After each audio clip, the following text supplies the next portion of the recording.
காஞ்ச மிளகா 25 மிளகா சேர்த்துருக்கேன்.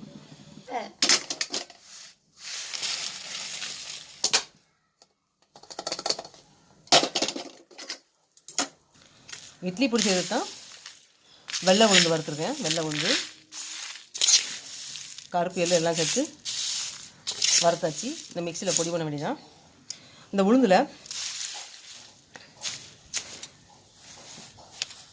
நம்மளுக்கு வந்து உடம்புக்கு பலம் கொடுக்கக்கூடிய சத்துக்கள் நிறையா இருக்குது. எலும்பு, தசை, நரம்புகளுக்கு ஊட்டம் கொடுக்கும். எலும்பு முறிவு, தசை முறிவு இந்த மாதிரி இருக்கும்போது இந்த உளுந்து சாப்பிடும்போது அந்த எலும்பு முறிவு பிரச்சனை வந்து குறைக்கூடிய தன்மை வந்து இந்த உளுந்து கொடுக்கும். இரத்தக்கட்டு, எலும்பு தசை முறிவு இந்த மாதிரிலாம் வரும்போது நம்ம வந்து இந்த உளுந்து வந்து சாப்பாட்டில் சாப்பிடலாம்.